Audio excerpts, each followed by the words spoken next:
I hope you enjoyed part 1 of this episode of the Nothing to Do podcast with my guest here today, Rafael Medina. This is part 2. Hope you guys enjoy.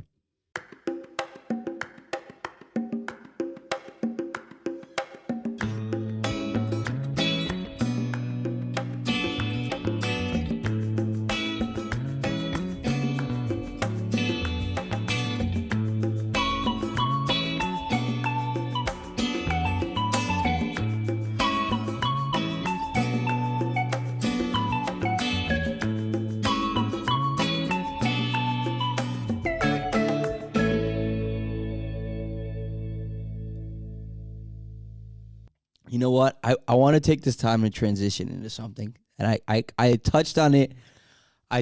You're Dominican, right? Yeah. Of course. Where's your family from in DR, by the way? My mom is from Villa Altagracia. Okay. Yeah. All right. I don't know where that is. You know, most people don't. Do you know Sergio Vargas? The singer? Yeah. Singer, so that's where he's from. Okay. So like they were from that. And that's a great segue into what I want to talk about. Sergio Vargas, he's a legend, right? Yeah, 100%. Legend. Yeah, him and my mom grew up together. Oh, really? Yeah, he's family to us. Oh, when word. I went to last time I went to DR for my cousin's wedding, he performed the private event performed at the wedding. That shit was fire. That's incredible. That shit was amazing. That's to be amazing. in DR with my mom performing this music that this guy was able to become like a superstar from like her little small town. Or Right. Like think about someone from Manton blowing up. You know what I mean? Facts. It's even less likely because it's fucking DR. You never heard of Villa. You know what I mean? Right. So I mean, nobody knows. Fucking Jeremy Pena right now. Yeah. Yo, fucking doing big things. He was on Complex Ambitions. He was him too. bro. He was exactly. Yeah. So I want to talk about this state of. I talked about this in an episode previously when I came because I went to Miami a week ago. I went or a week ago, like a month ago at this point, but I went for a week. It was the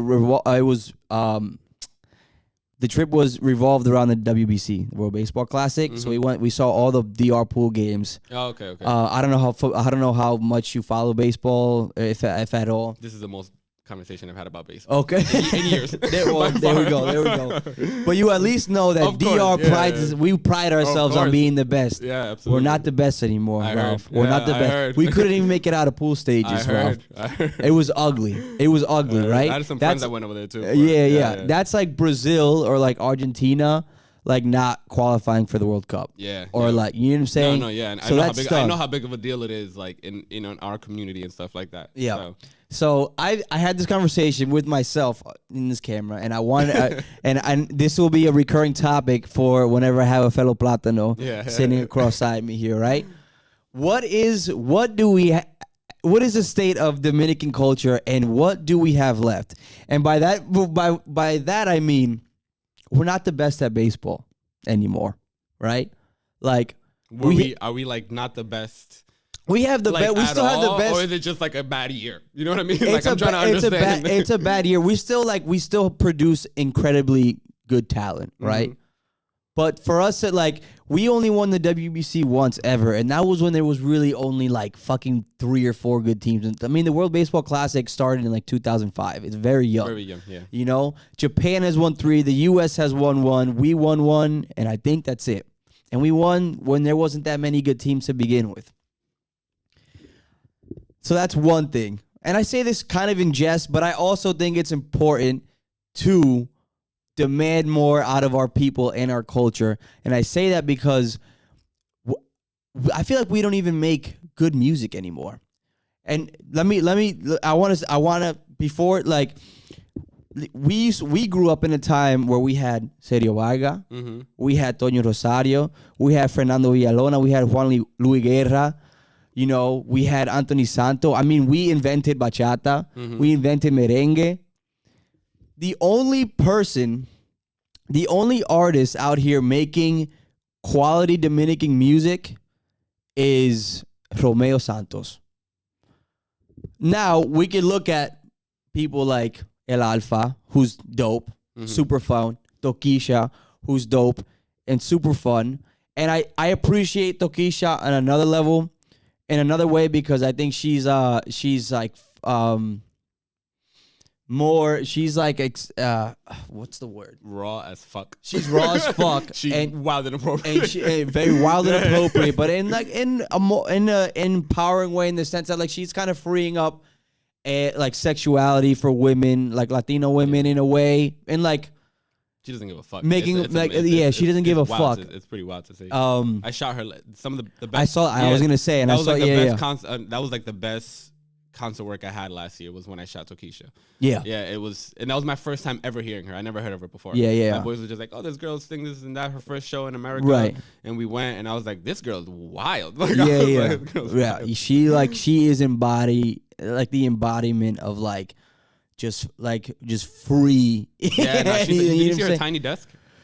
No, but I saw that she had a tiny desk, which is fucking dope. God. Which I think is so amazing. So fire. But it's like that music is like fun. You know, it's fun. I understand. You're talking about like timeless stuff. Like merengue, for example.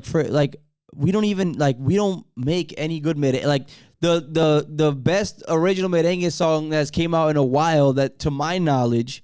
Is fucking Bad Bunny's song. Like a Puerto Rican came out with that song. And it's like all merengue that comes out now is like a cover of like a Drake song or like a Katy Perry song. It's not original. I mean, I don't know. I just feel like I don't know if part of it is cloud chasing, bag chasing.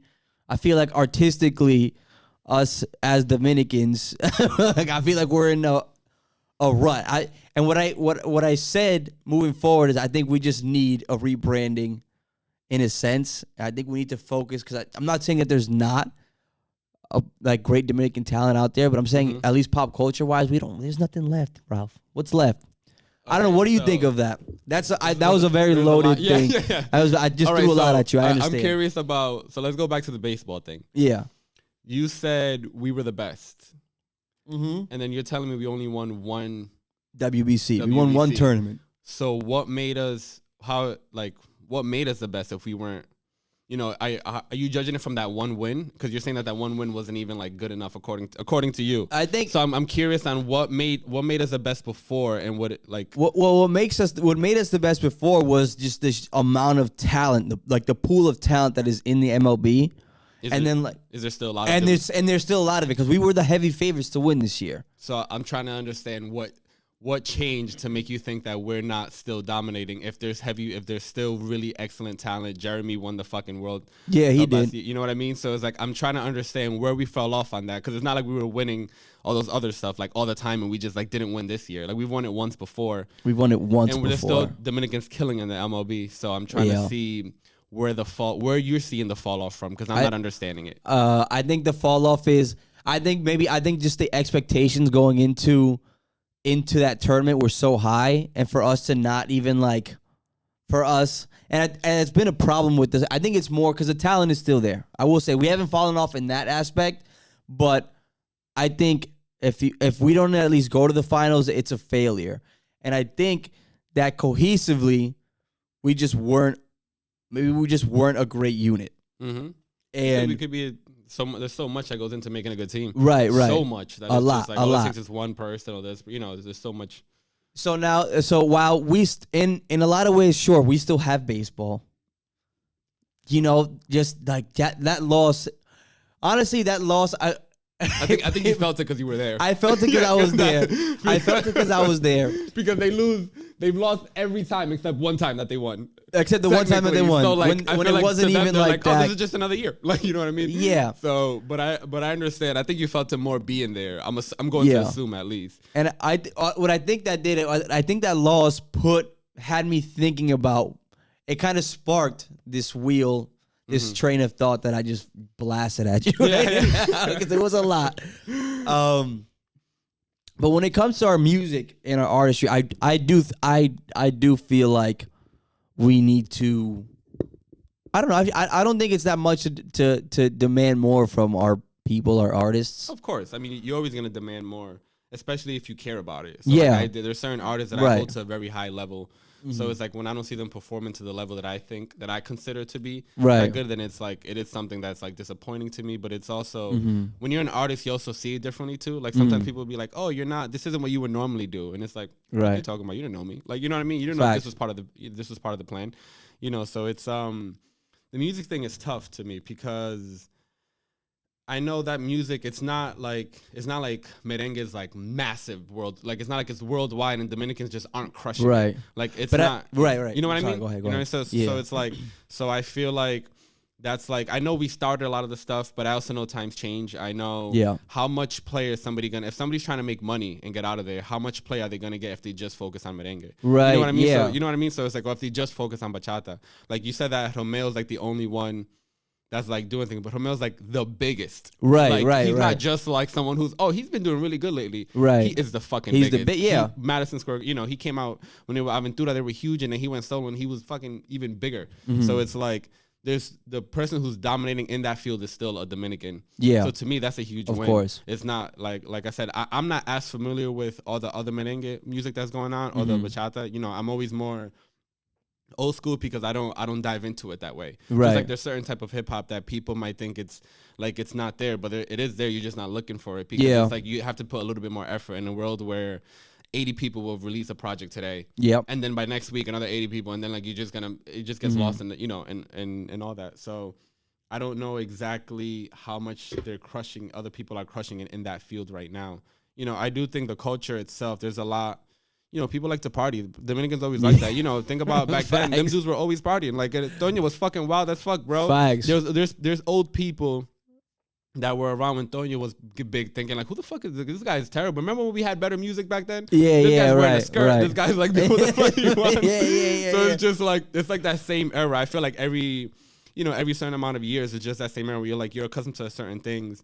And then like when you see newer people, it just seems like kind of like off. Like I think about that with a lot of old hip hop heads right now. It's just like, oh, back in my days, blah blah blah.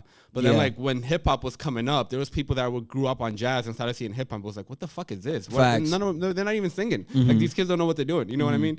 So it's like I think it's especially and nowadays too, where everything is just oversaturated. It's just how do you get your name out there? If Tokisha wasn't raw, let's be realistic. If she was just a really good, like she could flow, you know, she has a good rapper. Yeah. If she wasn't raw, there's so much that comes with that nowadays too. Right. It's like, and I know it's how could you not people embrace it? You know what I mean? Yeah, of course. It's tough. I think it's just, I don't think it's more of a Dominican thing. I think it's just the way society is, the way music is, the way everything is. Everything is just oversaturated. So I think that's why, like, when it comes to me, I try not to get too caught up in what anybody's doing. Like, I don't really care too much. What's the hottest thing as much. Like, it's cool for me to know. Yeah. And I used to always want to stay on top of it because it's like, oh, I never want to be out of the loop. So you're just like, oh, I need to stay. What's the most famous artist? What are people listening to now? But if I don't care about your music, I'm like, I could see your movement, but I'm on to like whatever it is that I like. So it's like, it's hard, I think, nowadays to kind of dominate anybody single-handedly dominating. Right. Like fucking Bad Bunny's. I mean, Bad Bunny. Yeah, he's like. I mean, he's amazing. Like, yeah. So I think he should have, and I talked about he should have won the Grammy for the album of the year. I didn't think he was. I've been following the Grammys very heavily since I was a kid. I've always been I've always been big on award shows to myself. I never really spoke too much about it unless like you're in my circle or just. Sure. So it's like I understand the way the Grammys work. I don't think he stood a chance. Realistic, and I know, of course. And I don't think he stood a chance in a sense of they're not gonna give. I just know the way they are. They're not gonna give a Latin artist, you know, album of the year when they can give them at like the Latin Grammys. Like if they want to. There's so many other artists. It's like a very political. There's a lot of politics behind it. There's like kind of like a lot of the same genres usually win. So it's like it happens every year. Like, you know, once in a blue you see them throwing off. Like Outkast won album of the year once. That was like the second hip hop album that ever won album of the year. Lauryn Hill was the first one, and they both weren't just pure hip hop. So like if you're pure hip hop, you won't win an album of the year. Right. It seems that way. And it's like, and the thing is that we also have to see until Kanye. Yeah, to what for Kanye, right? Because Kanye won. He's never won album of the year. Oh, he never won album of the year. Never, trust me. I am very. So he would just run rap album of the year. He's always won. So they keep you in your category. That famous speech, I guess we'll never know. That was for rap album of the year. Yeah. But I thought that was album of the year. No, but the thing is, it's big because you're you know, when Kanye was the underdog, you know what I mean, in a sense. So it's like Kanye doesn't seem like he should be a rapper. You know, he figured that shit out. When you're not afraid of failing, bro. Right. You can fucking crush it. I think. Like if you're, that's what I had to shed, like the fear of failing. Yeah. When I realized that it's okay for me to fail, then I could fucking. I'm capable of anything. So it's like Kanye was always, at least back then, was always just. He was never afraid of failing. So you see him like he'll let people listen to his music and watch you like listen to his shit. Just right. Yeah, facts. You know how uncomfortable. Yeah. So it's like it's to me it's that mentality that it's like if you're not afraid of failing, you could diamond. So that's why that's a really epic speech. But like he never won album of the year. I thought that was for album of the year. No, they only give it. I feel like I've secretly predicted the majority of the album of the years to myself every year because I just look at the category and I'm like, I could already see who's more than likely not gonna win that. You know what I mean? Yeah. Once in a while, I hope that somebody else gets it. You know. And the thing is too that we also give it too much importance. I think like it's like it would be like let's say it would be dope if Bad Bunny won album of the year. Yeah. But Bad Bunny just had this unreal legendary run. Yeah, he had these concerts worldwide. There's you could give me 100 Grammys. That and I can't accomplish. Doesn't embody. It doesn't embody what he was able to do, connect with people. So it's just like we say that we don't care about it, and then when people don't get it, like we're all up in arms. And it's like, oh, it would have been awesome because for him to break through, like there was, I saw so many people were like, so many people were devastated when he went out there. I remember like the next day seeing people write like long shit on Instagram, like. Y'all don't get it. Like he is on top of the fucking. Bad Bunny's the last person I'm feeling sorry for right now. Facts. You know what I mean? Like, absolutely. So it's like because he has an incredible run. I remember. Even I remember with Travis Scott, people wanted him to win when he had Astro. Is it Astro World or something like that? I think Birds in the Night was his big. It was after Birds in the Night. Astro World was massive. Astro was massive. Astro World was massive. Was the biggest thing that he's done in the sense of like. I agree that. You know what I mean? I mean he was huge. His tour looked crazy. Yeah. Like his tour when he had like the fucking roller coaster. I went to that show. I didn't think it was that good. For real, I didn't like it. It's funny because I saw him once live and I wasn't crazy, but it was like a long time ago. Yeah. But I just meant like. Those numbers that he put up, that movement that he had is bigger. Yeah, it's bigger than that Grammy. Like it's bigger than rap album of the year. You know, there's certain things that they look for, and it's just like it doesn't always work out. But if you have a bigger movement than that, man, you know, it would have been cool. But your movement's way bigger than that. Way bigger. Absolutely. Know? So it's like it's tough. Yeah. I guess I just needed somebody to kind of talk me off that ledge. Yeah. I'm not here bashing, like, I'm not here cooning, bashing fucking Dominicans, but I wanted to critique and inspect because I'm like putting everything in perspective right now. Obviously, we still dominate baseball in terms of the talent pool, whatever. But I like looking at it, and I had this conversation with my dad, at least about merengue. He was like, nobody's making it, like, aside from, like, I think the last big person, and I'm talking about at least like big, like Omega was like the last big dude. But my dad even said, he's like, nobody makes merengue no more. Like everybody just makes, like they make a fucking Katy Perry song, they make Hotline Bling, a merengue version of Hotline Bling, and it's gonna get played on the radio, and they're gonna play it at the baby shower. But I also think everything comes around. Yeah.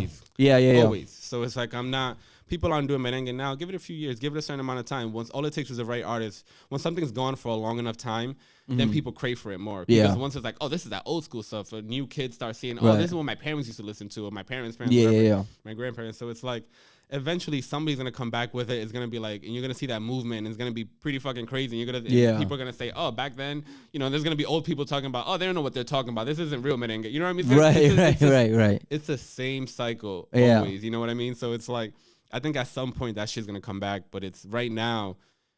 I think people want everything's disposable, like quickly, like it's just like quick music. It's just like, oh, it's for this party. We're in a very touch and go era of this just shit has any like, content. Yeah, you go on the radio, like most of the beats sound the same. Yeah, you know what I mean? So it's just like it's all the same because that's what's hot, and it's like all it takes is there's always a few artists that to me are like in their own lane. They're just doing, they're doing like there's a lot of artists that I appreciate because I don't get it from anybody else. Like there's certain artists that I could like.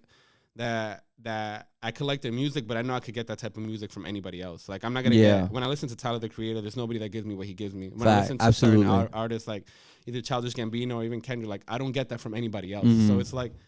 So what are you listening to right? Let's talk about. I feel like I feel like I just sparked something in you right now. Talking about Gray. No, I love this because I love talking about music, and I mean what are you listening to right now? I know you just talked about some Tyler. I know Tyler's. I haven't listened to the Estate Sale yet. But, I've been listening to Estate Sale pretty heavy this last week because it's only like 7 new tracks. Right. It's like I've been listening to that pretty heavy. I've always appreciated him so much as an artist. Like he like embodies what I would like, what I strive for with any like creative pursuit.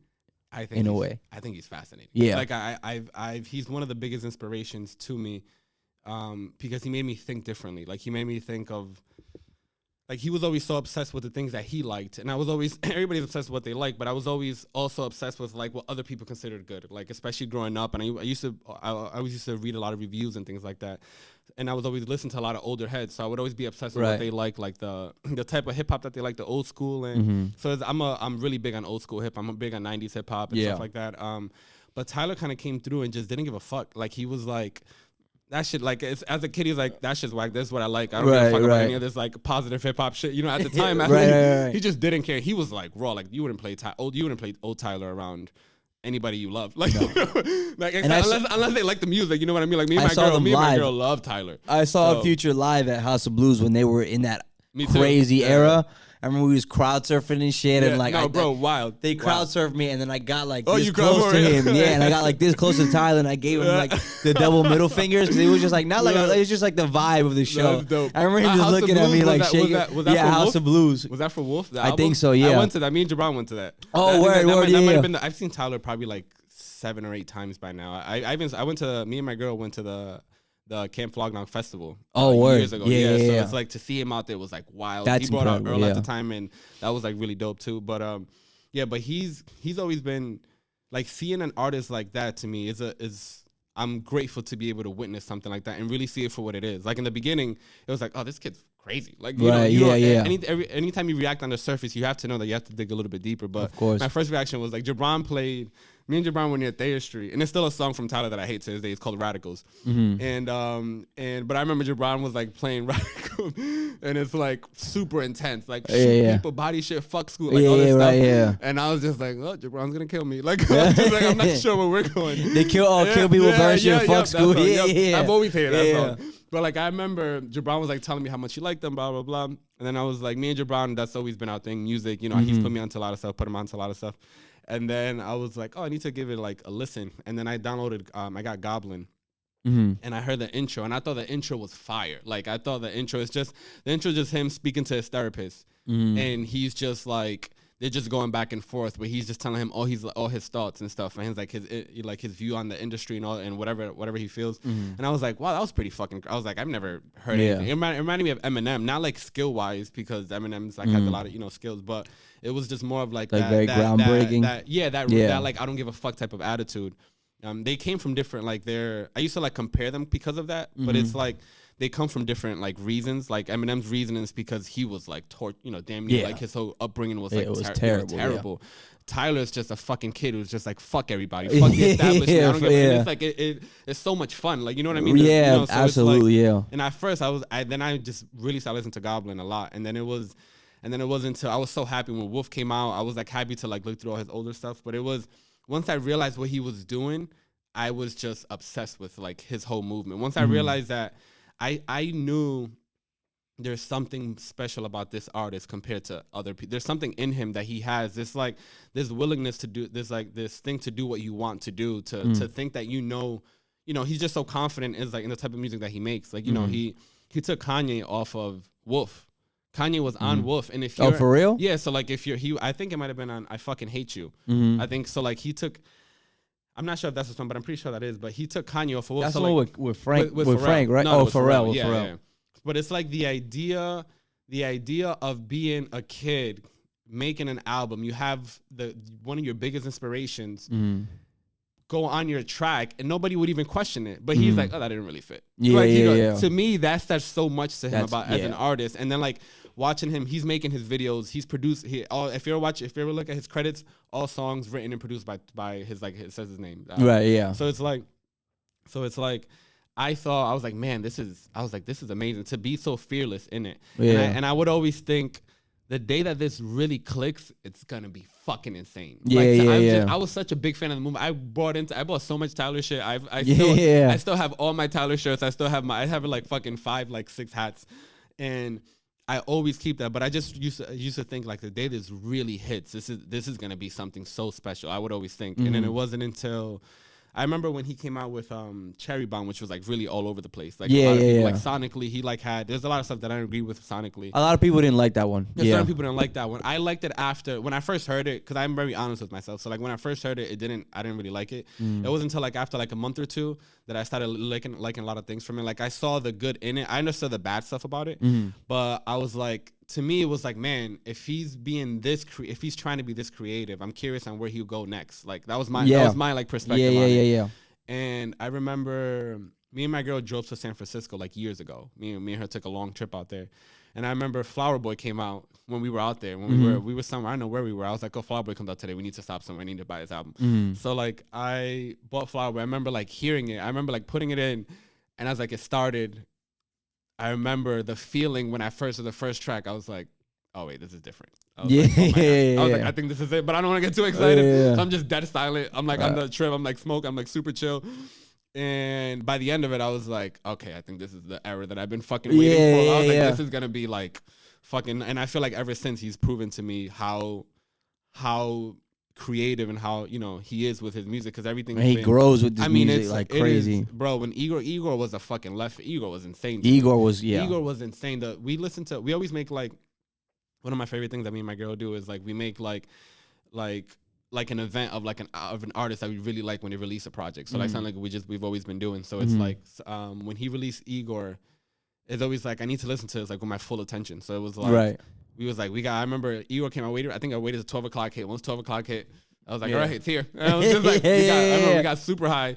We literally, we were like, this one is a little bit different, but we just sat on the living room. And we laid on the living room on the floor, and we're just listening. And I'm like super high. I'm like, look, and I'm just listening to this album. Yeah. And it was sonically, it was amazing. Yeah. And I had like really good bass and stuff. And so it was like, I remember the feeling. I was like, man, this is crazy. I was like, he's on some other shit right now. Same thing with the last project. Call Me If You Get Lost. We went at 12 o'clock hit. I was like, all right. Yeah, we took a drive for 12 o'clock and we took a drive around just Rhode Island. We just driving around and say, listen to this shit. And it was like, I was just so excited, bro. I'm not gonna lie to you. That sounds lit, bro. It's so fire. Like, I'm trying to think of like the last time I had like a religious experience with like music. And I know I've had, in high school, especially when I like first started smoking bud, and like I'm listening to like I'm listening to like bands like Radiohead now. I'm like I'm getting into like new type of music. When you start smoking and music too, smoking and music, it's incredible. It's for someone who's, like I said, who's always been really big on like music. When I started smoking, listen to some of the things I've always listened to, it was like kind of like it gives you, it's like a different, something like you hear different things. Yeah. I remember the first time I heard "High for This" from The Weeknd on when I was high. And I just remember the way when like that beat dropped, the way it like felt in my brain. I was like, oh shit, this is fucking crazy. I was just like, this is bro. I saw The Weeknd at Gillette, and that was amazing. We were at the same show. We going to all the fucking facts, right? Bro, that was incredible because you know what it was. So I'm a big fan of The Weeknd. I got a fucking Weeknd little portrait. Let's go, bro. I'm a huge fan. And that's another thing that like. Everything that you just said about Tyler is what I love about artists like him. I also like how each of his albums have like, he has like there's a whole theme. Like he creates his own universe. He creates his own universe every time. That. I feel like The Weeknd started doing that when he started doing After Hours. Or even like Starboy a little bit, but like After Hours. I mean, he couldn't get to After Hours without Starboy. Yeah, I know what you mean because you have to go to that. Yeah. But After Hours was like unreal. Like it was like a multimedia experience. Like there was like the levels to the content, the cinematic stuff. Yeah, exactly. The casino inspiring. You know what I mean? Like it was incredible. But I wasn't that excited on his concert because I've always liked the smaller shows, like the Odd Future show. I saw Kendrick here at Loop when it was Lupo still. We went to the same show. Yeah. And that was great. He closed with, and I remember it was me and my cousin, and we both each had a blunt to face. And everybody was smoking. And I remember thinking to myself, like, this is dope, but if he just plays cartoons and cereal, like I'll fucking die happy. And I remember he encored with that. I don't know if you remember, but he leaves, the show ends, he comes back, he comes out, he's like, I woke up and I was like, let's fucking go. Anyways, what was I saying? So the first really big stadium concert I saw was Astroworld. Okay. And it fell very flat to me. Like I just did it. Like what made you feel the acoustics were not like, and he's known for not having really good acoustics, so you can't hear the music well. And also his vibe is like a very ragey vibe. Yeah. And so it's like if you're not, it's like like the old Hot Future. If you're not going down there to mosh with like the fucking 13-year-old white kids, yeah, I know what you mean. Like it's whatever. So I was like, oh man, maybe it's just how big shows are, like stadium shows. Like maybe it's just hard to like. But my friend, he won these weekend tickets to Gillette, to Gillette, and he brought them because he knew I'm a fan. And I was like, oh my God, like he fucking killed it. And Kate Renata opened for him. Bro. And Kate Renata's fire. And I feel like Bubba's still one of my favorite projects of the last few years. Which one? Kate Renata's last project. Bubba, I think it's the called. Bubba, yeah, but Bubba's great. That Bubba's project great. is excellent from top to bottom, bro. Facts. I love Bubba. I personally like the first one better. The first one's fire. I forget what that one was called. With that album cover is dope. Yeah. I like that one better, but I really enjoyed Bubba when I listened. I think I first listened to it when I first came back from New York. I remember I used to ride my bike to it all the time. Yeah. And that was dope. Which one? The first project? No, Bubba. When I came, yeah.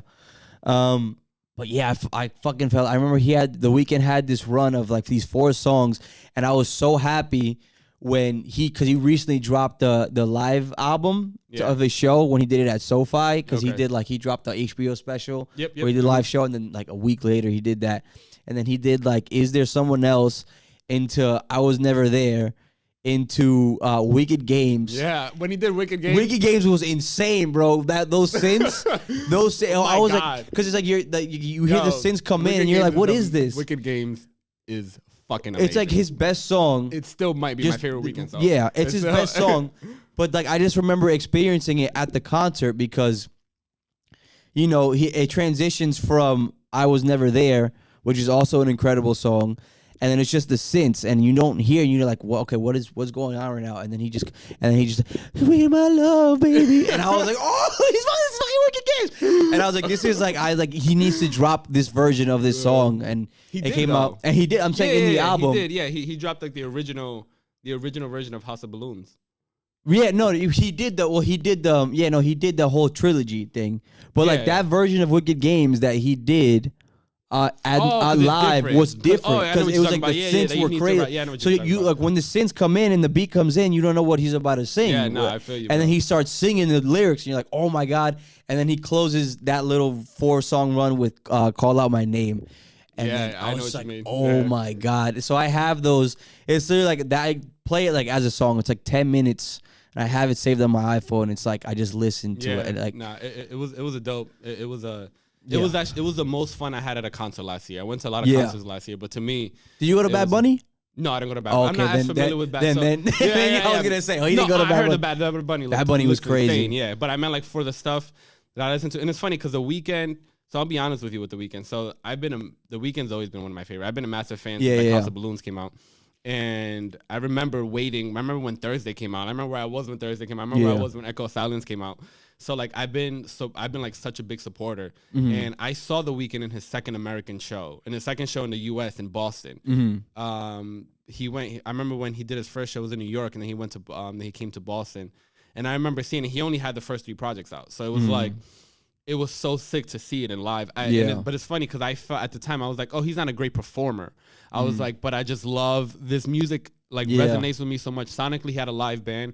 So it's like if he might not be the best performer, but everything else to me is just like, because I'm such a fan, everything else overpowers it. And it's like, and I never saw him again up into Gillette Stadium because I never thought, so it's like, I never thought, even though I've always been a big fan of The Weeknd, it wasn't until After Hours that I felt that he started propelling himself as as like an artist, like more, especially now, like especially as a mainstream artist, because I like for example, like there's certain the things about The Weeknd before I always love like certain individual tracks, like my beautiful I forgot the name of that project, the one with Beauty Behind the Madness. Yeah, so like even though I like the project as a whole, but there's like 5-7 songs on there that are excellent to me. Like The Hills is still sonically phenomenal. So it's like, to me, the album might not work as a whole the way I thought his previous did. Yeah. But these songs are so excellent that I can't even. What am I gonna? Nobody's making music like this. Yeah. And then the same thing with Starboy. Starboy, there was like 9-10 songs that I really loved, but I thought there was a lot of stuff that was like more of throwaway, in my personal opinion. I agree. You know, I agree. and so like I've always kind of felt that. So like I never bothered to go back to a concert because I was like, he's gonna perform most of this stuff, and even though like it's not there yet, I know at some point he's gonna release a project that I'm gonna be like, oh, this is when I need to go. And it was like, I remember when he released After Hours, and I was like, when I heard After Hours, I was like, okay, I think this is different. Like I was like, I think he went to like another level. Yeah. Just even how cohesive that project is. Exactly. You know what I mean? Yeah. I feel like he blended his status as a pop artist, I mean, with the sound that made him The Weeknd. And it's just so dope. And then, like you said, like, and then he made it cohesive. Like there wasn't no cohesiveness with like Starboy or with I don't think. And it was certain songs like that song with Future's like a throw. Like that's like a that's like a generic song that I could hear on the radio. You know exactly. what I mean? I don't get that from songs from like After Hour and stuff. So it was like After Hour to me was like so dope. And then like the song After Hours itself is amazing. Amazing. Just once again, sonically, his music is incredible. I think sonically, and I like that '80s sound too. That like so the way I'm a really fan of like that '80s pop sound. So what he's been able to do with that sound and make it his. And make it as big as it is, absolutely. And then to make it the theme, like I had, like that's the hour, that's the After Hours weekend I have up there in the. For the for you motherfuckers watching over there on YouTube, like that's. But then so yeah. But then with me, I still didn't see him live. I was like, I still like, let's see if anything in the I was like, I just wasn't sure about it. So, and then when he was coming out with Dawn FM, I wasn't as excited for Dawn FM when it was first dropping. I was like, man, he had such a crazy run. He had like this whole And he did a Super Bowl. He did all this stuff, which was crazy to me. His Super Bowl performance was great. I wasn't like the biggest fan of the performance, but I didn't care because I'm this guy that I've been watching his career from the beginning. I'm watching him perform in the Super Bowl. Right. You know how there's a different perspective. Like I could appreciate. It's almost like Tyler. I could appreciate Igor, but if you've been there from the beginning, you appreciate that shit way differently. Facts. I appreciate After Hours, but to be there from the beginning is way different. So it's a different appreciation. Yeah. So I remember. I'm not gonna lie to you, bro. Dawn FM is my favorite weekend project. I think it's one of them. I think Dawn FM, and this is somebody that wasn't. I was like, man, I wonder where this is gonna go. Like, I'm just like, he has such a huge run. He fucking blew it out the fucking wall. I love Dawn FM. I love Dawn FM. Everybody, even Weekend fans I've talked to, they're not crazy about it. I'm like, Dawn bro, FM how? Like, is top tier, yes, bro. Like, it that's is. When I agree. And I remember I was like, okay, I think this is the time to go to concert. I was like, if I go to this concert, he's gonna perform mostly Dawn FM, some After Hours, a few hits from his other projects, which is the things that I like. So I was like, felt like the right time, and to me, it definitely felt like the right time. But it was like, Dawn FM to me is still. I mean, bro, Dawn FM is amazing to me. I think that, like that whole 80s sound, I think he just perfected a lot of that kind of that sound. The whole, he's all the different. I love the Jim Carrey stuff. The Quincy Jones thing. Like I remember, there's like this like 3 or 4 tracks that he has. That's like, I think is Sacrifice. And then it goes and he slows it down. He brings it to Quincy Jones and Out of Time. But the thing about Sacrifices to me, it sounds like Michael Jackson Off the Wall. Yeah, so absolutely. Like from that album. So like when I heard Sacrifice, I was like, oh, this sounds like Michael Jackson. Yeah. Like this at least gives me that feel. Like I don't want to say that. And then I remember I was like, man, this is so dope. And then I remember the next kid, I was like, yo, that's Quincy Jones. I was like, oh shit. Then when Out of Time came out, and it sounds like Out of Thriller. Like yo, bro. Yeah, that shit is the way that end. Like even when I bought the concert tickets, like I don't want to spend the money on the show because I kind of like was a little tight with money at the time. Yeah, so I was like, I'm probably not gonna go to this show. I bought the tickets the day before, so you can't imagine how much I spent on it. Facts. So I bought it the day before. I was like watching something on Instagram, and I love the way the album ends. I love Lesson Zero. I think it's in the last song. Lesson Zero. Yeah. I honestly wasn't crazy about that song until I saw it live. Bro, me too. I've always liked it, but it wasn't until I was watching something on Instagram. I remember being in my living room and I watched it on Instagram and it's like him performing that. And I was like, this is crazy. Bro. Nah, I'm going to Ticketmaster. I remember hitting my girl. I was like, I think I'm going to go to Weekend tickets. That song live was insane. Insane, bro. Yeah. Like, and it's like I said, and it's funny because after I saw him live, I still feel like The Weeknd's not a performer like Usher. Like, so he's not like, I'm not going to go up there and he's just going to fucking crush it in that sense. So it's like, I'm realistic with that expectation. but everything else, like the design, just the music, sonically, the way everything sounded, like it was an amazing experience, man. It was just, and if you're a fan, like I had the time of my fucking. The only thing I was upset about was that I didn't see K-Tronada. Like by the time we got there, I didn't take into consideration. I was working, so like I had to like leave work a little early, but.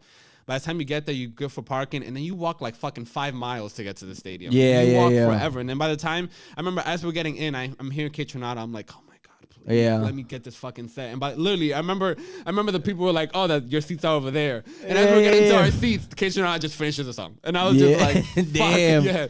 It's crazy. I felt bad for him performing there. Because people weren't paying attention as much. Yeah, because there's a lot of those weekend fans, like, there was a diehards like us, but a lot of them, they're like, high schoolers that just got into the weekend. That's part of it, though. And they don't know K-Tronada. So when he was playing, like he was basically, exactly. They know the fucking weekend. It's like, what the fuck y'all know about fucking Kiss? You don't even know Kissland. Like, what the fuck? But that's like with all. That's with all artists that are opening up for a major artist. So it's like they go into that understanding. I'm assuming they go into that understanding. No, of course. That, you know what I mean? Like I remember I loved this set though. K-Tronada, I loved it. I feel like I was the only one that was like, that's how it is. Fucking dancing to it and shit. I remember when Lupe, I didn't go to this show, but I remember when Lupe did the Glow in the Dark tour with Kanye West. It was Kanye West, Rihanna, I forgot who it was, but Lupe was like the opener. So it was like literally like people are looking for their seats and Lupe performing in the back. I remember when I saw Jay-Z for the Blueprint 3, I remember literally we're looking for our seats and J. Cole's performing in the back. J. Cole's just he's the opener. It was like J. Cole, Wale, NERD, which I'm a huge NERD fan, and then like NJ. But it was like as you're looking for your seats, you hear J. Cole in the background. And if you didn't get there, like those major shows, they like if the show starts at 8, like that opener is going up at 8. So right, exactly. So it's like while you're looking for a seat, while you're getting food, that's just like background music. But it's like, that's part of the grind. If you're really about it, if you're really about that industry, like you have to put in that work. That shit is just at the end of the day, you might leave that stadium with like 10 fans or 5. Who knows? And it's just like that's better than what you had before. I remember seeing I don't know if you ever heard of Danny Brown. Of course, yeah. Okay, cool. So like I like Danny He has Brown. a podcast now. It's pretty funny. Yeah. But like I really messed with Danny Brown when he had like Triple X. He had like a lot of that stuff. But I remember when Gambino's like somebody that I'm like somebody else that really inspires me. Childish Gambino. Yeah. And I remember seeing Childish for his first project Camp in somewhere in New York and somewhere in Boston. And I remember when I walked in, Danny Brown was performing, and he just had that fucking loud ass voice that and I was just like, what the fuck is that noise? Like I'm just like that shit is going through my ear, and then like I was just like this shit. Like I just you're there, you don't go to stuff like that. I wasn't like a concert person like as much at that time, so it was just like. I wouldn't give things as much of a chance. So I'm just like, this shit, you don't listen to open. There's a lot of people that just like, I don't care about the openers. Yep. I have a different mentality of it from now. But like at the time I was like, I'm not, I was like, I don't really, this is just like too much. And then he had one song, ironically, it's called Blunt After Blunt. And I didn't smoke at that time. But I was like, this is fire. I don't know. I don't listen to it. I never listened to him like that, but I know Blunt. That's like one of his big ones. Yeah. So then, but once again, I didn't smoke. But I remember at the time, I was like, that's pretty dope. I was like, maybe I was just talking about, man, let me see what he's about. And I heard the project. I was like, this is different. This is kind of fire. Like, I thought a lot of it was dope. I saw him live. Me and Jabron saw him live one time in New York. But it was like, you might not grab everybody, but you grab a few fans. And that's like more than enough, I think, for right. Because it's like, of course. If you're there for the weekend, they're waiting for the weekend. Facts, facts. They're waiting for the weekend. I want to go back. You mentioned Childish Gambino. Did you watch the show Swarm? I just watched the first episode. What did you think? I finished it already. You did? It's only 6 episodes, like half an hour. 6 episodes. I'm enjoying it so far. It's good. I don't know where it's going, so I'm just curious. Once again, Tyler and Gambino were like the two artists that inspired me super heavy, just because it was once again seeing people from the beginning. I've been watching Gambino since before Camp, so it was like I remember hearing his project Cul-de-sac.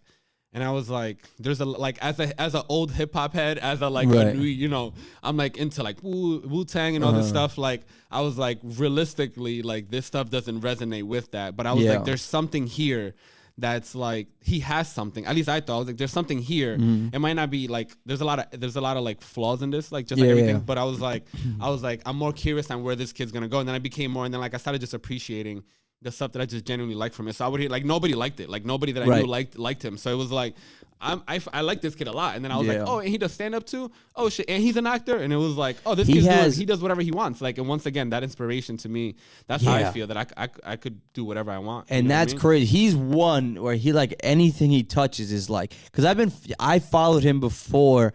He had this sketch comedy group. They used to do their comedy with the two white with kids. the two white boys. Yeah. And it was really funny. I used to Yeah. watch that. Like I They used had to the watch that all the Mystery time. Team And they had the movie. Mystery Yeah, Team yeah. movie up. That was I remember hilarious. the 8 ball. Yeah. And then I think because of that though, it took me a while to like his music because I knew him as a comedian first. Yeah. And then I think it was People couldn't get out of right. that. And then Just it was like the internet that comedian. got me into it. Yep. And then he did because it was Awaken My My Love was incredible, and then like he does Atlanta, which I haven't finished yet. Have you finished Atlanta? Oh yeah, for Atlanta. Because the thing is, I need somebody that's to give. celebration in my house. Me and my girl, Yeah. we watch that shit Facts. religiously. Like, Yo, if you're watching this we and you love got, Gambino. if you're watching this and you have ad-free Hulu, just DM me because I can't. Hulu is just too much. Like it's only on Hulu. Yeah. So I can't watch it. I watched the first 2 seasons like at least 3 or 4 times a piece, and then I watched like the first 2 or 3 episodes of season 3, but it was like the ads was just taking me out of it. So I was like, I'll figure it out. Like I'll find a way to watch this eventually. Okay. But Swarm is like Atlanta. Well, I'm not gonna spoil anything.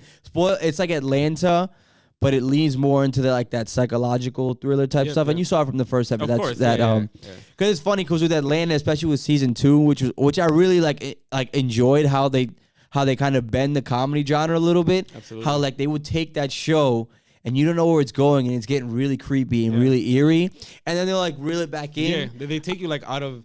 They have this realism, like it's they have the realism to it, but then they take you out of it, which I love. That's just like, that wouldn't naturally happen. But it's like, you know what I mean? They take you out of it, and then they put you back into it, and then they do, so it's there's nothing really out there like it, and then like to see him. I'm a big Community fan. So he was in Community. I never really watched, but yeah, three or four seasons. So it's to see that change in like what he's capable of doing. Like I always thought same thing, kind of like the whole Tyler thing. Like I used to think Gambino's problem in the beginning was his voice, was the way that he would rap. It'd be like, yo, it's Childish Gambino. Like he would use this, like he would like do this high pitched rapping voice because.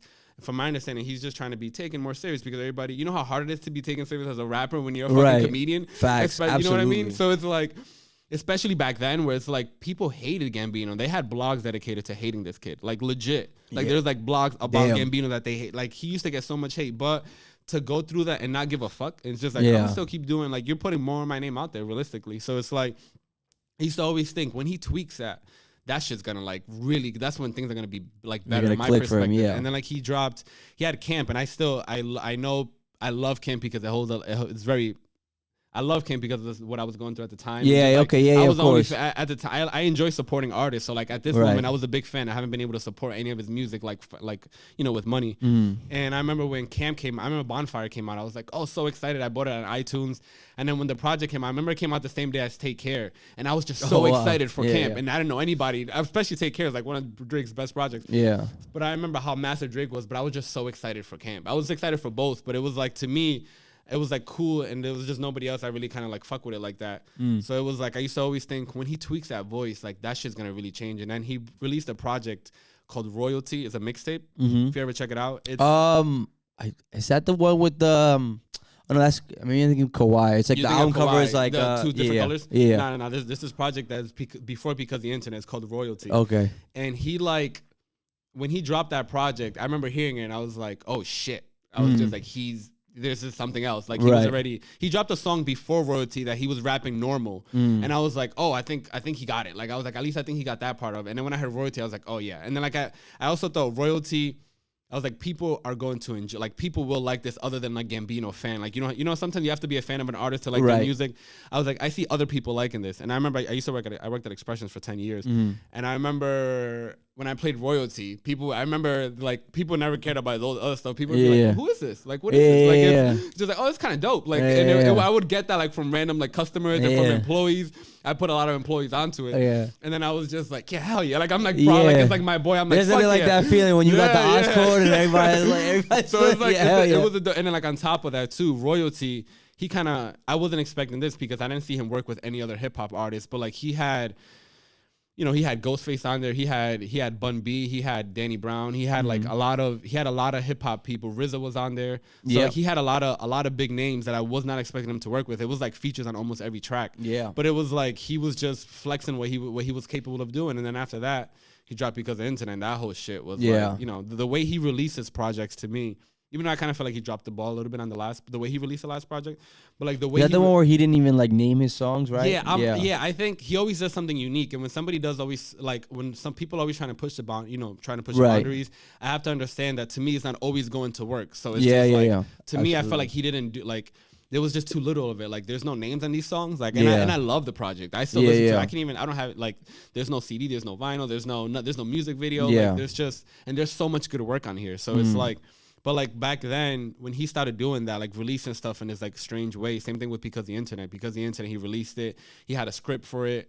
I remember the day released, he had like an event in New York, and then like he had like an after party. And if you bought the album from like this like store, you got like a ticket to go to like the party. And it was like he's performing at this party and everyone's just chilling like. And I was like, damn, this is fucking like. I was like, I've never seen artists like kind of connect with their fans like that. Right. So it was like same thing with Kawhi too. I don't know if you're familiar, but like. Kawhi, like he released Stone Mountain. Stone Mountain is like a mixtape, and it's like Kawhi is a continuation of like the story from Because of the Internet. But like this is like a Stone Mountain mixtape that he released right before Kawhi. Is that the one where he like he was rapping on I know he rapped on like he was like I know bitch cops like he was just what's the name? That's not Southern Hospitality, is it? He was and I think the intro he had a Southern Hospitality. Yeah. So it was like that. And I thought, because I think the way, so I didn't know it was called, what is it, Stone Mountain, because that's where Stone he's Mountain from in Georgia. The way I downloaded it, I don't know if it was on like that Piff or whatever. It was like almost I had like two Kawhi mixtapes. Yeah, exactly. So I didn't know that. So I thought that was Kawhi. So and then there's the other one where it's like the original, like singing. So like that's what it is. So like if you listen to that was hard. I remember that. Bro, for sure. I love that mixtape. So like that was a DJ Drama mixtape. That's what it was. And I remember the cool thing about that is that he released that mixtape, and then it was like. The whole mixtape starts like, oh, I had a dream. That's how he starts his mixtape. He's like, that I was like the biggest rapper in Atlanta. This isn't so like the whole mixtape is kind of just like him being this rapper from Atlanta. That's just kind of like he's just this big rapper in his mind, you know. And then like at the end of the mixtape, when the last song is about to finish, he just goes, and then I woke up, and then it goes into Kawhi, and it goes into like sober. So it's like, no, this is like what's actually happening, which is like a continuation from Because. So it's like shit like that to me is just so fire. Like when you're like a fan and you're paying attention, like you're really paying attention. Like it's just like so creative, doing things on your own terms, like, you know, and it's to me it's inspiring to see of like, you know, it's inspiring for what I can do, you know, what I'm capable, right, you know, of course. Yeah, I even like that music video for Sober. I still remember it because it has that same, like you see that same style play out in Atlanta and in Swarm, because it's like he's at that diner, right? Yeah. Shorty walks in and he's like dancing for Shorty and all this stuff, and he's like a zombie, right? Or he's like strung out or some shit, right? Correct. Yeah. And then it ends and she leaves, and then like the tone changes and then it gets like creepy again, and he just sits down and it ends, and it's like you can see I like how he incorporates. How he bends in, whether it's like he's bending like this horror suspense genre into whatever, like whether it's his music or his comedy, stuff like and that. It's like really original. And I feel like I wouldn't say it gave birth to. I don't even know what came out first actually, but like you see it now with like Jordan Peele. Yeah, I was already thinking about Jordan Peele, but it just helps it propel it. Like right. You know what I mean? It helps push that genre forward. Like it's hard to identify who started doing stuff because there's so many people doing things, but it's like. It helps it move it forward because it's helped move the needle forward. And like he's always been, you know, he can't get to Atlanta without having all this experience. All his videos were like that, right? Like, even like the video with him and Janae Aiko, right? When like they get eaten by a fucking monster. Yeah, which is like it's like that same concept because it's a continuation from that story, right? So it's like that's why the Sober video was like that. So it's like he's just like, and then that allows him. Then he has Atlanta. He's had all this experience doing all these type of things, you know. So it's like it's. If you're just constantly working, trying, like I might not be able to do the best today, like, but like, give me enough time, like, you know what I mean? Absolutely. Give me enough time, and I'll be able to figure it out as long as I'm trying, you know. And them dudes just never. It's to see people never stop trying. To see people that shit's mad inspiring to me, especially if you really fuck with it. I've watched him live. I watch him live for every album he's made. He didn't tour for the last album, but I watch him for Awaken. I watch him for Because the Internet. Even that tour, it was like. Super like unique. Like you go up, you could download an app from the tour, And then you go up and there's like, it's like a Twitter feed on like the screen. So like you're in this, and like everybody in the crowd who downloaded the app is just kind of saying shit on that feed, and you're just seeing it. But like when he would tweet or whatever, it'll come out in red. He's like backstage and he'll like ask us questions, do something. So it was like a very interesting like way of like doing that. And then like to see him for the Awakened, that was one of my favorite performers. I would just wish I was closer. Like, but that was like one of my favorite shows ever. He was incredible in that show. And it's like to go from camp in Boston, the small show, to see it here, it's like to see what this dude is capable of, man. That shit is like, that's one of my goals, is like to shoot a Gambino, to shoot a Tyler. Like I've shot him because I've had like my little camera with me, but like to actually be like, I got a pass to shoot this artist, to shoot. Cause like I really want to work with him. Like I really want, you know, some way down the line. It's always been kind of like a goal. So, but it's dope, man. That's dope. Yeah. Do you have like it's funny because I had this for a while. I used to have this in my journal. I think I still do have it in my journal, actually. Just like I was talking about earlier, obviously, like you want to focus on the journey, the process, fall in love with it, but you have goals, right? In a way. You know, I'm trying now to have a lot more like goals. more long-term stuff where you would like to see, like what, like the fruits of your labor, like where you would like to see it pay off. Do you have like who would you like to work with, or like do you have like an idea of, or what you would like to do, or what you would like your photography to take you? I also have some questions for you to wrap up this show. Oh yeah, of course, bro. No. Not that I want to wrap up the show in a sense, but cool. I'm gonna transition this. Like, hopefully it'll get us into another conversation actually. But it's like I'm trying to be more goal oriented now, because I realized that it's funny you mentioned that, because just within the last month, actually, I think it was, so I've been listening to certain books that's a little bit more motivating. So like I just finished 50's. 50 Cent has like a book that he released recently. Okay, and I listened to the audio. And that was actually one of my questions. What was the last book you read? And that counts. Yeah. Oh no, but there's another book that I'm reading, but I'll go into that afterwards. And then so it's like the idea of like being goal oriented, to like make sure that I'm, you know, make sure that I'm doing this for a reason. That's something that I realized that I was like lacking a little bit. Like I might want to shoot something or this and that, but my goal isn't to just shoot something. You know, in the end, I want to I want to be able to live off of like work that I do. Like it's not, and it's never just photography. It's photography now. Yeah. But I always see myself in the future to be able to do anything like other than just photography. Just like kind of get into this art field, try out other things, stuff like that. But it's like to have a goal is like really important. So that's what I'm trying to understand a lot more now. Like I have goals in certain artists that I want to work with. I've always wanted, or Gambino's always somebody I've always wanted to work with. Same thing with Tyler. But it's like, it's just being goal oriented and understanding where I want, because I feel like I was kind of like, I didn't have like a good direction the last few years. I think like I've been seeing a lot of the flaws, a lot of the mistakes that I've been making, and it's like I might not get to a certain point because I'm not making that extra effort that I need to. Like I might feel like I'm hustling, but like sometimes when you're hustling a little bit here, a little bit there, you kind of feel like it doesn't really build into anything. It's like too scattered. Yeah, it's too scattered, and it's like, you know, I'm putting a lot of energy into certain things that might not be giving me like a lot more back, kind of almost like Instagram. Like Instagram at one point, it was, that's where like most of my supporters are, but it's like I can't just rely on Instagram because Instagram also isn't giving me much back, right? Like it used to. So it's like, you know, I need to make sure that I'm not wasting all my energy. Or my day doesn't have to revolve around, oh, I have to post today. Yeah. Even though I'm trying to post without thinking about it as much lately. But it's just like I have to find other ways to like gain those supporters, and it's like I'm working on more of this YouTube thing. I think is going to be a game changer for me if I'm able to do it consistently, which I feel very confident about it now. But it's like, so I think I'm trying to, I'm goal oriented, but I'm still trying to figure out certain things that I want to do. But I do my one of my goals right now is just to get into bigger venues and more venues for like 4 shows. Okay. I think I got too comfortable with what I was doing out here, because like at first I was just shooting local shows, and then shout out to the team at Red Eye, they've allowed me to just shoot just like huge big artists, you know. I've shot, I even shot Push is one of my favorite artists, like that's dope ever, like that's I'm fucking obsessed dope. with Pusha. So it's like I was able to shoot the Pusha show, and I was the only photographer at the Pusha show, which is insane. So I was in a photo pit at the Pusha show by myself. And it was unreal, bro. Shout out to Frank from The Strand, because he got me, because like Push's team was like super strict about it. They didn't even they didn't let anybody shoot it. And then like Frank was like, "Oh, I'm gonna see if I could if I could get you in there." And then like at one point he was just like Pusha started. He was like, look for me once he starts. And then once he started, like I asked Frank, and luckily somebody was walking by Frank, and he was like, oh, he was like, he could go in the pit. And then I was like, and I got in the pit. I'm the only one in the pit, and I'm like, damn, this is crazy. And my girl, my girl's a huge Pusha. We're a huge Pusha. Yeah. So like she was in the show. She was like in the crowd, like right close to the pit. And I was in the pit, and I'm by myself, and I'm watching the whole show. Like one of the first shows I ever went to was Clips. Hell Has No Fury with Jabron.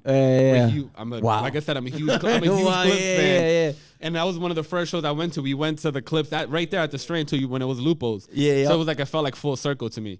But I remember and we even met him afterwards because I remember once again I was super shy back then. I really didn't take much risk. And Jabron's like, I think that's Malice. He was like, oh, call his name. Like Jabron was like, because like the show ended already. The show ended. We were supposed to leave, and I used to always like have a marker on me. And I remember Jabron was like, oh, he's like call his name. I was like, I'm not calling his name. Like I was just like, I do it now, but back then I was just too shy. And like Jabron's like, yo, Malice, and Malice just kind of like looks out and he just walks out, and then he was just like, and I was like, oh, and I had the Hell Has No Fury post. I was like, yo, could you sign this?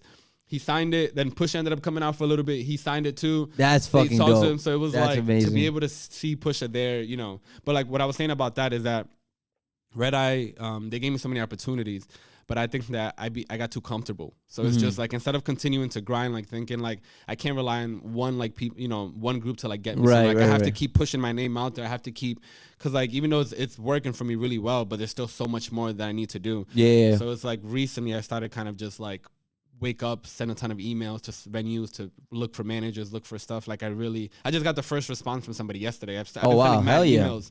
I've been sending mad emails to like media companies and stuff, and nobody has replied yet. But like I sent an email to this media company in Boston, and they replied last night.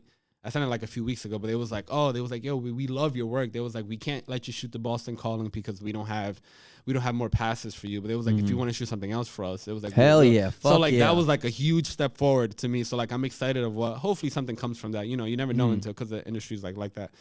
But it's just like kind of like me doing the proper things to get to the next level because I need to really kind of get that grind going, you know? So it's like I'm trying to see what the next step is because with photography, like the next book that I'm going to release, you know, I'm trying to see what it is that I want to do next because I want to make like short movies. Like that's like a goal of mine. Hell yeah. Yeah, so that's always been a goal, but it's like I always say it's a goal, but I feel that I'm not doing enough to like move towards it. So now it's like with the whole YouTube thing, I'm learning to do more video and get in front of the camera because it is fucking brutal. Like it's so brutal. So little by little, just like I said, because I'm not afraid of failing, I know I'll get there. I just need to keep pushing, you know? Hell yeah. Absolutely. Fuck yeah. And that's yo, and this whole conversation, man. I'm so happy I had you on because I needed this. I needed this. Like I've talked about like in my inspiration and the ebbs and flows that comes with this creative process. And I feel like the energy that you brought today in terms of, you know, what inspires you, what keeps you moving, kind of get my gears turning as to why I started this and why I do this. Absolutely. And why I continue to do this and why I want to elevate this too. Because I'm in that same boat in terms of where I've been, you know, at the very least, I always just try to come out with an episode, even if I don't have an outline or a theme or exactly what I want to talk about. Producing, but sometimes producing is big, man. Exactly. You overthink it. It's just produce something. Absolutely. It's okay because nobody cares. You know, you're never gonna look back and be like, my earlier stuff, I really knew what I was doing. Like that's not, you know what I mean? Like I have to always tell myself, like this is early stages. This is me in my earliest days. So it's like I just have to know how to produce. Like that's what it is. Absolutely. So and now I have certain long-term goals for this podcast, and now I feel like, you know, sometimes I felt like my efforts for this were a little scattered. A lot of it had to do with the fact that I am a teacher and I'm pursuing that as a career as well. And that some of the things that I talk about here does not mix with the life of being an educator and being, you know what I'm saying?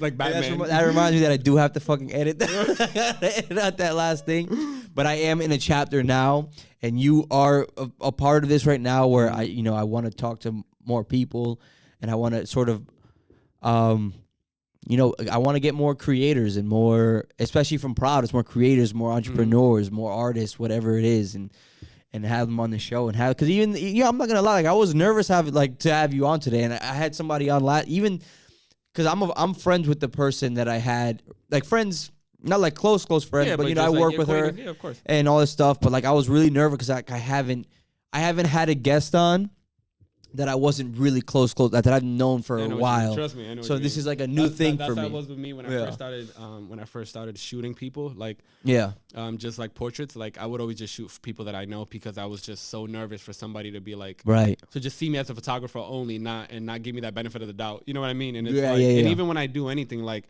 I was super nervous before I came out here. Anytime I have to go anywhere where I have to speak, I'm always super nervous. Yeah. So it was like but it's not until you kind of like do it, you're just like, oh, this is fine. Like you have to just do it and then start it, and then you realize, oh no, this is fine. Like this is what you're part of what you've been practicing for and things like that. So it's it is I understand that feeling of just like only just doing it with people that you're comfortable with at first and stuff. So Are you if you don't mind me asking, what do you feel that you're doing to get better? Like are you like is there anything that you feel that you do to try to improve, like that you're like proactive about? Like, or do you ever look at others or like, just no, of course. I think what I do the most, I try and do the things that I have most control over. Because I've been recording alone the last 2 years, I have incorporated certain like segments, I have a team of writers, and I'll talk to you more about that after we finish recording. And we do, and they have, and we write, little articles, like sports articles that I then, I say them out loud here, sort of read them here. And that's a lot of, I'm playing around with different ideas. I don't have, like I told you earlier, like I started doing it stand up, like almost as if I'm a stand up comedian, just because like I'm playing around with different ways to have my thoughts and my ideas flow a little better and differently, and me pacing around. Like, I mean, you know how it is if you live alone or whatever it is. Like sometimes you're pacing, you're talking to yourself, or like sometimes it's just easier. In terms of. But I don't, like I mentioned earlier, I think, especially having this conversation with you today, I think I have to get a little bit more into, like watching and seeing what my peers are doing in the space. 100%.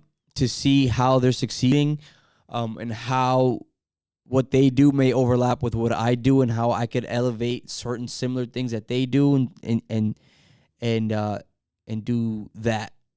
In terms of, and then right now what I'm doing, and like so in order to elevate my own platform on that level, and then right now what I'm in the middle of trying to take myself out of my comfort space, bringing people that I've never had a conversation with you. 100% the first time we had a conversation. Well, this is the first time we've had a conversation.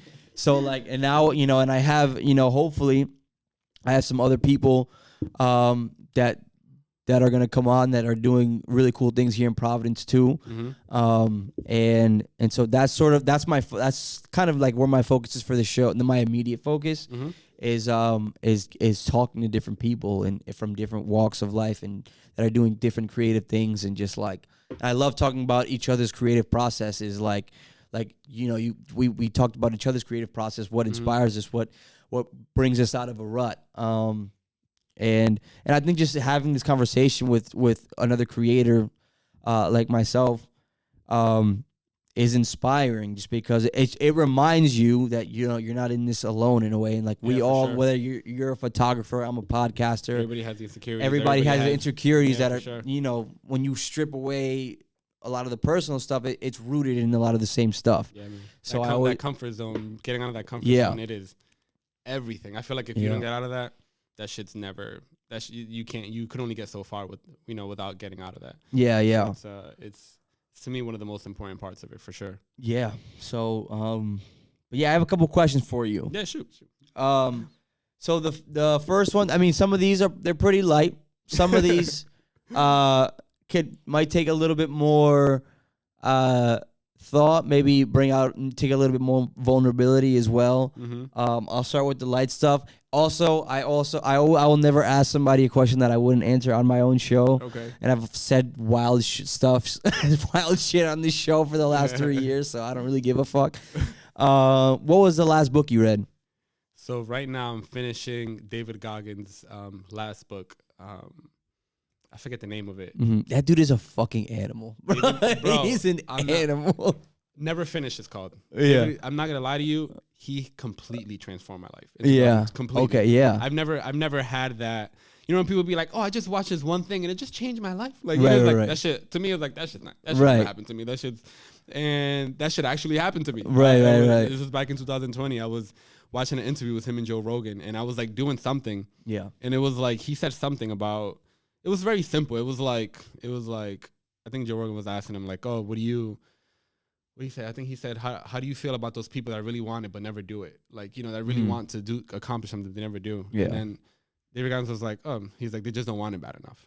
Yeah. It was a very small thing. For some reason, I just remember taking offense to that. Right. Like it really hit you somewhere. I was like, I do want certain things, and I just never put in the effort. Like I feel that way, and I felt like everything was changed after that. I remember my girl got home, and I was like, everything's changing after today. And she's like, what are you talking about? And then I was like, I was like, everything's gonna change. It just today. is. It just is. I was like, I just feel it. I was like, you're gonna see, and it changed.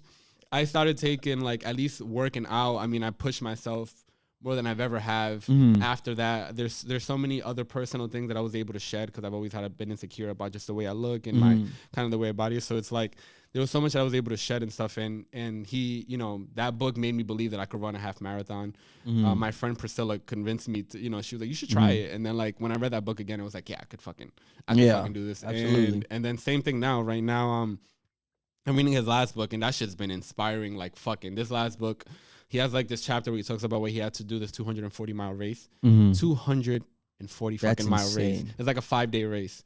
And it's just like, it's so brutal, man. Like sometimes you see like what human beings are capable of, you know? Yeah. So it's like he has a chapter in his book, the first time he ran 100 miles. That's like my favorite chapter of any of his books because it's just so, like I said, just so tough to like even read and stuff. But you see what people are capable of, and that guy is like the embodiment of like how far you can push yourself. It's amazing, bro. His story is incredible. Right. It's something. I bought that book for people. Like I don't buy books for people, but I was just like certain people that like I was just like, oh, this is my thing. And even at that, I don't even know. I don't know or think that anybody fully read it yet. I know with life, like hopefully someday that comes to you. Hopefully someday you're just like, oh, I know I've had this ear for a long time. You never know. You know what I mean? Yeah. But it's like. Yeah, but Never Finish is the last one that I read. I'm like a few pages away from the end, so. Awesome. What is we just had a whole discussion about music and all that stuff, but what is it like just a song, artist, or album that you can't stop listening to right now, April 2023? I'll check my phone. Go ahead. Go for it. I'll start off. I said this in the last one. I've been getting into a lot of oldies R&B, like a lot of Smokey Robinson, Roy Ayers. I've been getting more into R&B the last like 2 weeks. Yeah. And I have a playlist that I listen to it every morning on the way to work. You know how people say it's the little things in life that like bring you joy? I would say that's like one of those things. It's literally just like I have my coffee in my car and I listen to this playlist on the way to work, and getting to work is like, 15 minutes. And it's just like the best part of my day sometimes. For real? Yeah, that's what it is, man. So that's what it is for me. And Larry June's new album. You listen to Larry June? No, I've heard a few things that I've liked, but I've been meaning to listen to his last. He's great for sure. Yeah. He's somebody. I mean, lately, I think because of Call Me If You Get Lost just re-released. Oh, that. I've been listening. It's funny. I've been listening to Get Lifted by John Legend. Okay. That album is so excellent. I haven't to me, it's still excellent even after all these years. I haven't heard anything that he's done in a long time, but I remember the feeling of like, I saw him open up for Kanye West at Rick. The gym. Wow. Yeah, like for the Dropout. That's crazy. I remember I was gonna take a I was gonna take a photo with him. Yeah. And I remember my cousin Patty was like, "Oh, he's a nobody. We ain't gotta take a photo." And I was like, "All right." Back then, once again, if it was me now, I'm more like strong in my stance. Back then, I was like, "All right, she's right." Like I was just right. And then like I ended up once this project dropped. But I think so I'll be honest with you. You know Nino Francis from out here? I've heard of him. Yeah. So Nino has this project that he released. I've been listening to that shit religiously for the last few weeks. What's the name of it? The last Shout project it out right here. Amargo. So Amargo. It's like he has 2 projects. So Nino's like, he's been making like my favorite music from out here lately. He had a project called Sedona that dropped back in 2020, and I've always watched Nino live in the shows that I've shoot. But that project to me was like dope. He's inspired by like Toro a lot and stuff like that. Oh yeah, So yeah. I love Toro. It's a Toro. big inspiration. That's why I think the last project is so dope because the last project.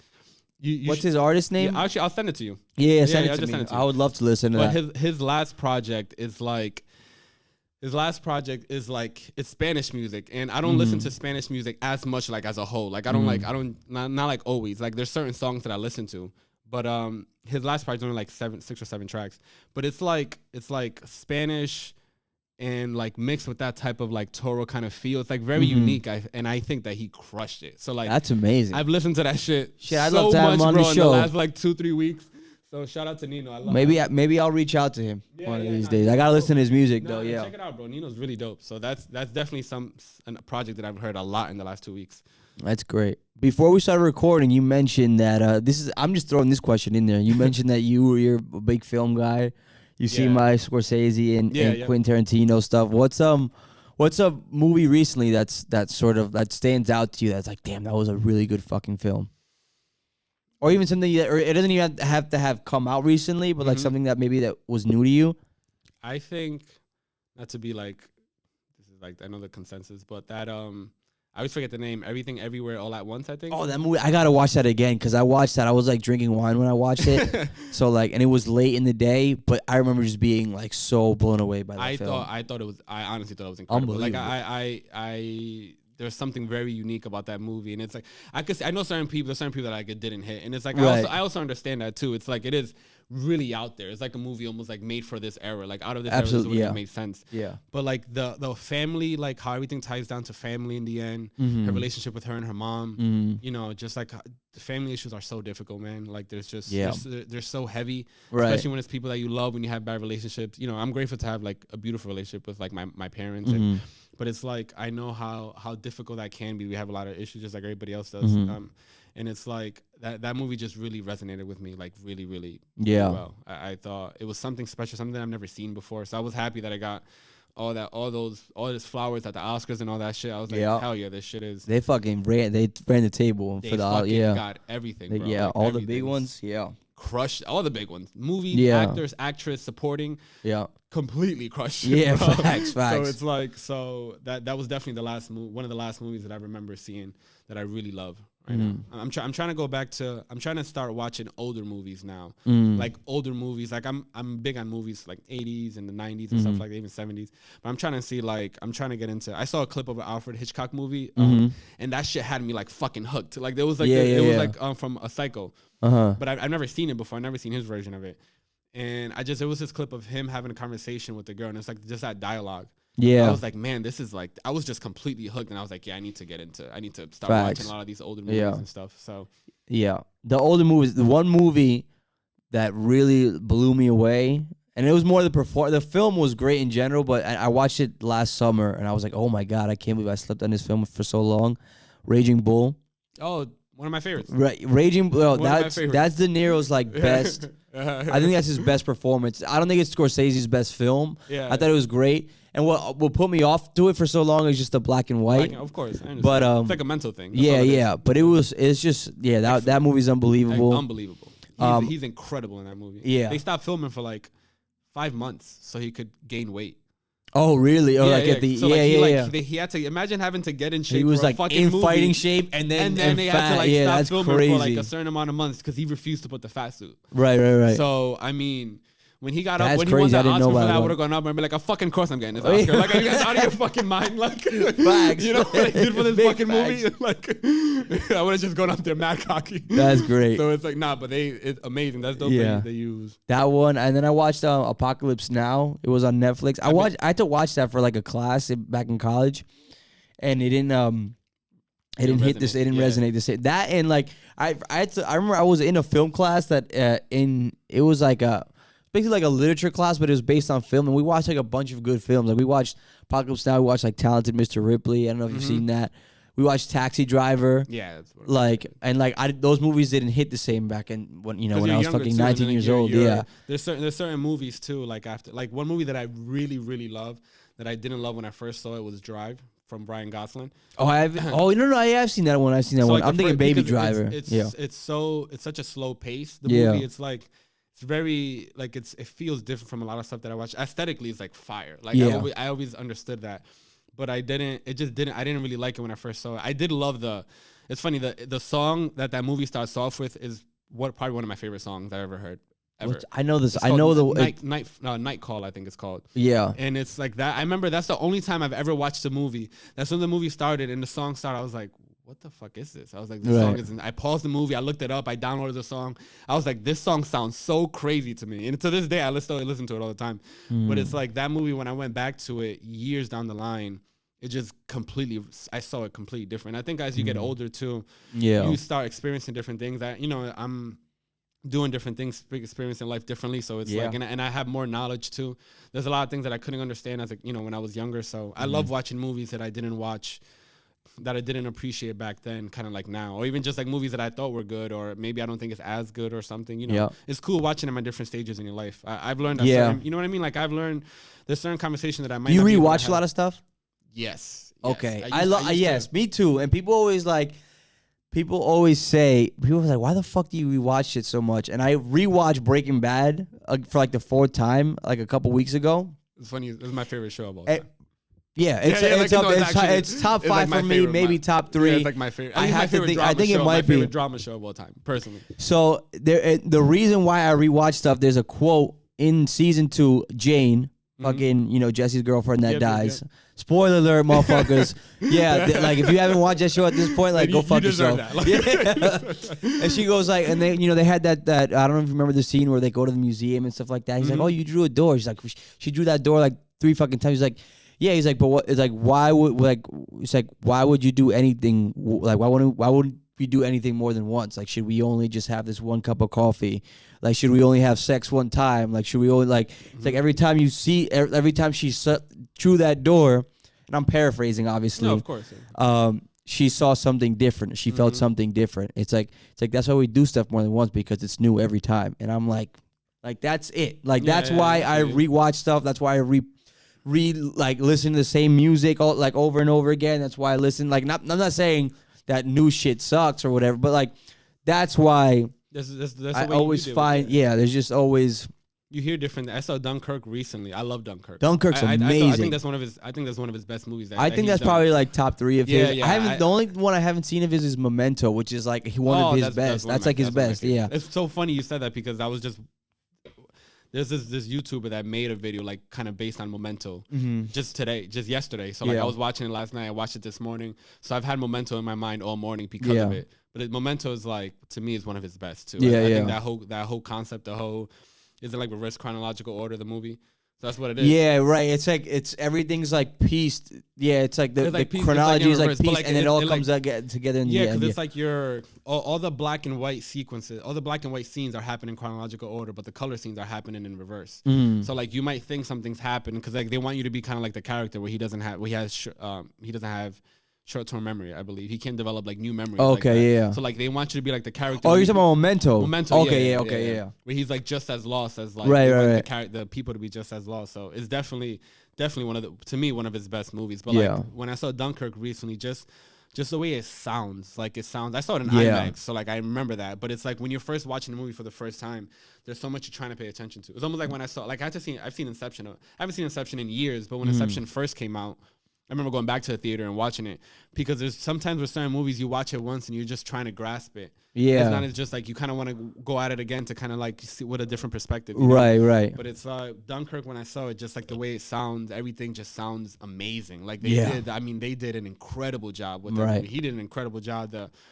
He's a league of his own to me. Bro. He's really good at just making these epic like films that are like on such a massive scale, but like I don't even know. And then like you hear all the stories about how all like a lot of the the special effects are like they're real effects. Like bro, he's like he fucking rented out like half of fucking New York City to fucking drop a fucking bomb on the, you know what I'm saying? I cannot wait for Oppenheimer. Even though did you like I've been meaning, the one movie that I haven't watched of his again that I want to is the last one, because I didn't enjoy it as much. It was my first time. Tenet. Yeah. I've seen it so many times, just trying to grasp, the actual story, like the narrative and like the the world.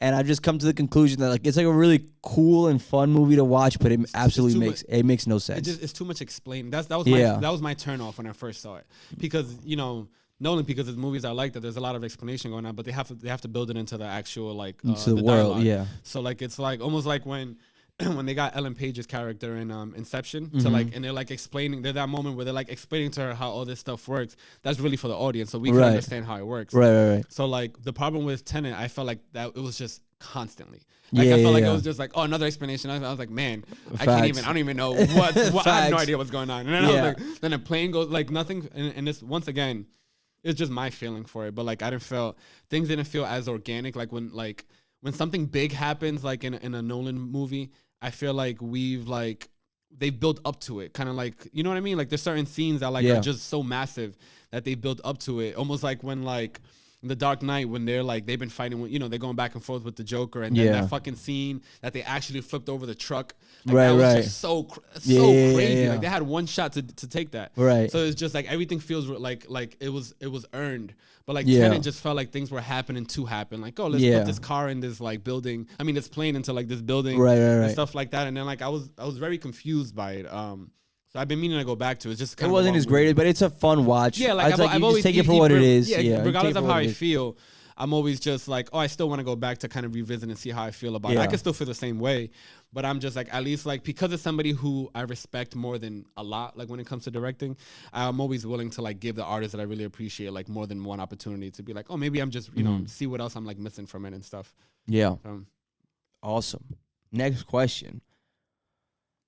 What scares you the most? That's a big one. I don't know. You take a breath. Think about it for a second. Think about how you want to answer that one. What scares me the most? What scares Rafael Medina the most in 2023? You've talked about your growth and on this show, the trajectory of your growth. I'm just, I'm trying to put this in the perspective for the listeners as well. So we spoke. Okay. Yeah. I'm trying to think. I would say for me, I'll start. I don't mind starting. Cool. For me, is feeling that you're putting in the work and that it won't be enough, or trusting in the process and then it won't be enough. I feel. Oh, like in the end. Yeah, and it won't. Yeah, and that is a fear. Or feeling like you're just running in place, or like that you. Yeah. I just feel that if you're moving forward, if I'm moving forward, even if I feel like anything could lead into anything else. So it's like, you know what I mean? So it's like, I fear that as well. But it's like, I've learned to trust life for certain things. Like I might not know how I'm going to get there, but if I'm trying to, I'm going to learn as I go. Absolutely. how to, think life is going to, life is going to like teach me in that sense. I think, I have a fear of not, I don't know. I'm trying to think. It's the quietest it's been in here. Or you can just be like, I'm scared of snakes. That works too. Yeah, no, I know that works. However you want to answer. I do have a fear of like not like, I think I feel like I didn't try for so long in my life at the idea of ever going back to that, or ever just feeling like I just don't want to do anything is like a huge fear, because I'd hate to stay stagnant. Like I don't know. Yeah. You know what I mean? Like I'd hate to like just like completely like not attempt anything, not do anything. Like I'm fearful of ever, you could lose that inspiration or that motivation or that drive. Because I think that's like, I lived so long not doing anything that I want, right? Like not trying to do things. Yeah. And it's like looking back, that feels like very fearful to me. Like, oh, I can't imagine not attempting something out of fear. Like that's another one for me too. Yeah, I would say that as well. Just like not attempting something out of fear held me back my whole life. And it's like, I don't want to go down that road again, or even just, I don't even dwell on it too much. Like I don't even think about it too much, because I feel that I'm just wasting time thinking about the opportunities that I missed out on. Like it's like there's more opportunities in the future. Like I know, like sometimes I think, man, if I was like 20 and I had this drive, I would have fucking crushed it. Like right. But I wasn't. So there's there's nothing else. Hindsight is always 20/20, and I feel that way too. Like I feel like, damn, I should have tried harder in school. I should have been better with money here. But it's just like, I mean, everything we've done up to this point is what brought us to this point, and now there's no such thing as too early or too late or too old for something. So Bro, I think reminding myself of that is definitely pushes me forward as well. When I first started doing photography, I was 29. When I first started 29, going in, and I remember the first time I ever sold at a market. Shout out to Daily Note, Louis and Cooj. They gave me an opportunity to sell at their market. And I remember they hit me up. They was like, "Oh, you should sell prints at the market." And I was like, "What?" And then I was like, and even that was always part of the plan, but I was just too nervous to like look for it. So then and then I remember when I pull up, they're a lot younger. They're like a few years younger than me, but I just turned 30 at the time. So I'm pulling up. I feel like an old man, 30 years old. I pull up with a thing, and I remember the two people next to me were like these girls that were like 19. And I was just like, man, I feel so old. Like, I just felt so annoyed. And everybody coming through the door was like 20. Bro, I'm just like, I felt like an old man trying to thing. And I remember the girl next to me was like super nice. And we were like talking for a little bit. And then she was just like, oh, you're paid. I like this work. She was like, I'm going to follow you. And she like follows me. And I just remember her sitting down. And then she's like, you're 30? And then I was yo, damn. Bro, I was like, that's foul. I was like, yep. But it's cool because at the end of the day, it's fine, man. Like, it's all of that stuff. 30s and like 20. It's just, I'm doing more now than I've ever done before. So it's just like, I don't, I'm mentally, because I'm growing mentally, to me, that's better than, I could have been able to do certain things back then, but like, I'm much wiser. To me, being wise is a lot more rewarding than like whatever it is that I was looking for to be in my 20s. So it's, absolutely, to me, I'm much better off at this age, and I'm trying to embrace whatever age I'm in, Yeah. Hell yeah. Next question. Who or what brings out the best in you? Who or what? And inversely, who or what brings out the worst in you? The worst. The best and the worst. What do you think? I think the people around me that is close to me, like my relationship brings out the best in me. Yeah. At least, I mean, I feel like I've been able to, being in this relationship has like changed so much of me. And we got together in like a transition phase for me. So like that allowed me to be way more free, allowed me to do things differently. Like that relationship really, I've been able to do so much. She supported so much of everything that I'm doing, basically. Yeah. So it's like I'm really grateful for her. And my family too, close friends. Jabron's always been beyond supportive in anything that I did, because I never used to do anything. And so it's like, I think my close friends and family bring out the best in me, realistically. Okay. And the worst in me, I don't. It doesn't have to be a person. It can be a thing or an ism or whatever it may be.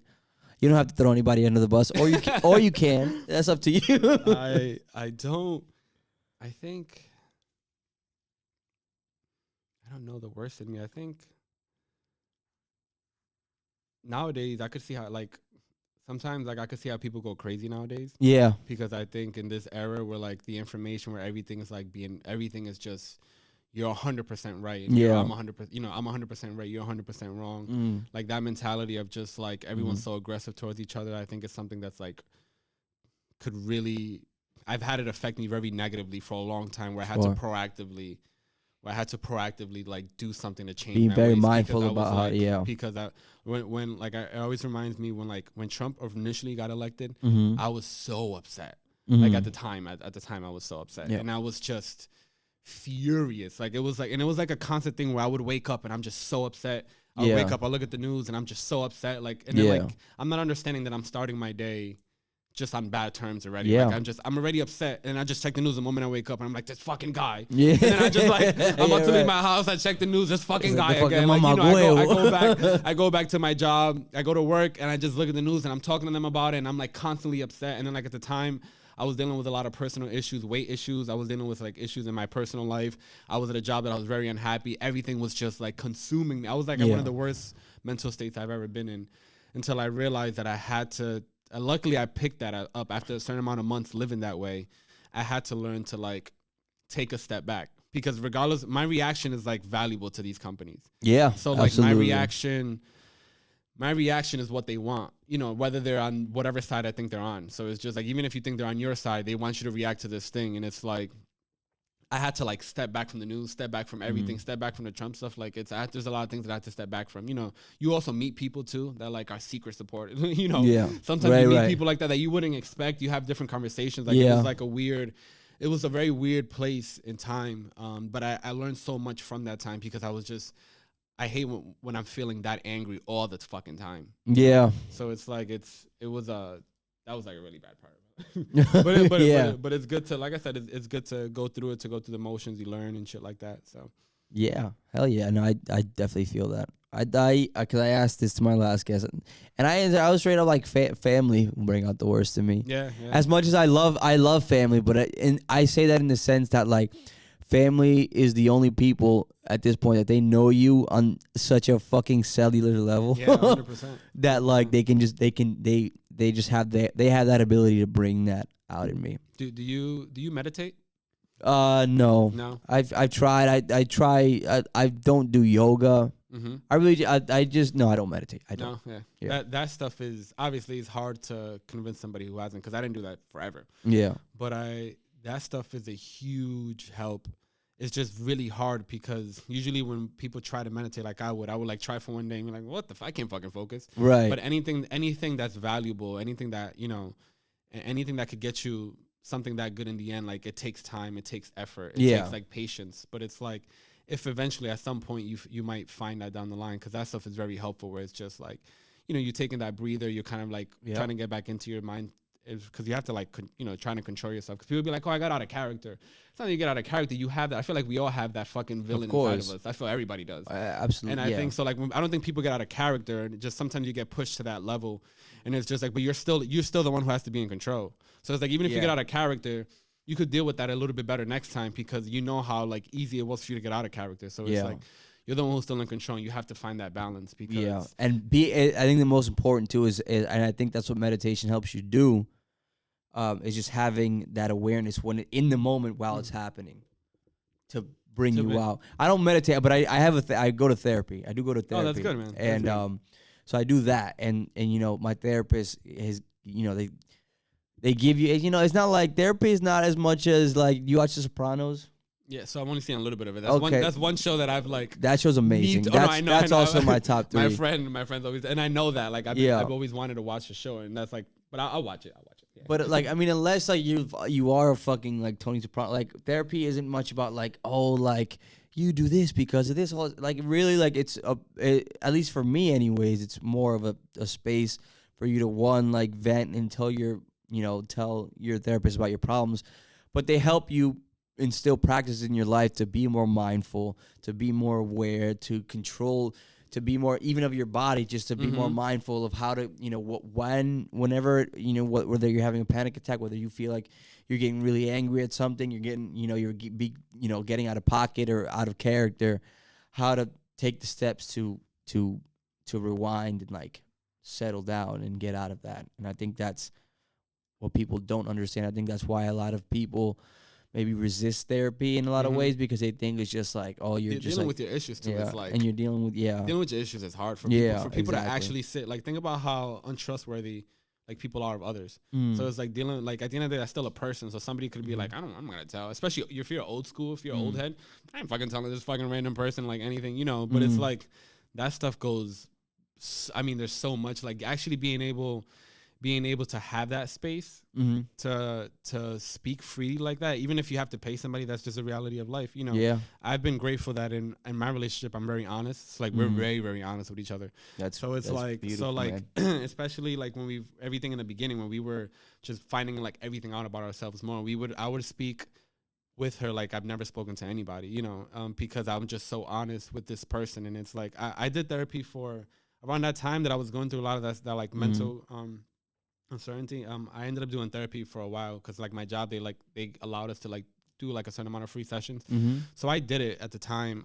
It didn't help me out as much for a few reasons. I don't think she was great. Personally. Yeah, that's huge. You have to find a good fit. I was lucky where I found like a really good fit first try. Oh yeah, but I was very ready like to go through it. Like, damn, I might have to like find somebody. But that's what it is. If you want to do something, you have to try it. Yeah. So it's like, I didn't think she was great, but I also, like I said, ever since my previous relationship, because I was so honest with myself, I'm constantly being honest with myself. So I know it's like almost like I know what's wrong with me. Like at least I Yeah. felt that way at the time. So I was just like, let me just try this out. And like she liked talking to me. So she was just like, she would get comfortable with just like, she would talk to me sometimes like as we're friends, and I'm like, I don't think you should be telling me your opinion like that. Like certain things, like you're too comfortable. She would like assume things of me because she had these conversations. And it was just like, well, you shouldn't assume things. Like I'm thinking to myself, but I'm like at that moment, like I was already kind of a little checked out. I was like, oh, it's fine. Like I'm just here. I'm trying this out for a while. It didn't work as well as I wanted it to. But I also knew what my problem was. Like at least I thought that I did, and I was right.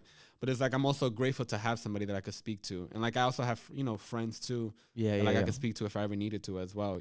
I'm a very closed person, so it's like I keep everything pretty close to the chest. But I know that I'm grateful to have people around me that if I ever need to, or when I need to, Absolutely. And last one, which you kind of talked about, but it doesn't have to be about your career, photography. It can be anything, small or big. What is your one resolution for this year, 2023? So I make resolutions a lot, actually. Okay. I've been crushing it the last 2 years. Hell yeah. Fuck yeah. I would start resolutions like mid-year. Mid-year, like if I'm evaluating what resolution I wanted to do, and I'm like, oh, I haven't started. I'm like, well, you got 6 months. So it's you still got, one of the things that I really want to tackle this year is getting better, like healthier. Yeah. Okay. I think I dropped the ball with eating. Like I'm really bad with eating. It's ridiculous. Like, I'd eat chocolate more than anybody. More than anybody that's in your life, whether they're an adult or a kid. Facts. There's nobody that eats more chocolate than me. So it's like I think that's something that I really want to think, because it's like mental. It's like another thing that's just like mental. It's like I have to always think about it. Like in the end of suffering, there's so much that could come from it. Like, satisfaction is cool, but if you get some type of satisfaction after suffering, that satisfaction feels completely different. It is incredible. Yeah. So I think I wanted this year to be like the best year, like physically, of my life. And I started off I was crushing in January, then way downhill. And then yesterday it was like a thing where I was talking to my girlfriend about it, where I was like, oh, I think I might have to change some stuff because but that's like one of the big things. Hell yeah. All right. Here you have it. Ralph. Yes. It has been a fucking pleasure. Absolutely, bro. To have you on. I really appreciate you. We're like almost 2.5 hours in. That's why. No way. That's why I told I told you I was like, be ready for 2 hours. Oh, wow. Tops. Dope, I know it's went a little over. I hope this doesn't feel too long. No, I didn't even feel like 2 hours. I feel fucking nourished inspirationally talking to you today. I really appreciate having you on, bro. Before we go, do you have any shout outs? Anything you want to shout out, plug in, whatever it is? Be mindful of that this episode won't air for 2 weeks. Okay. But looking at that camera right there, any shout outs you may have, any plugs, anything. What do you want to do? I don't have any. I mean, shout out to everybody in my circle. Marlise, Gibran, all the photographers that I work with, family. Just grateful to have everybody in my circle. So shout out to Providence too. Hell yeah. Shout out to Providence. Yeah, for real, man. So yeah, and that is it for this episode. Until next time, you dirtbags. Holla. Appreciate you, bro. Thank you.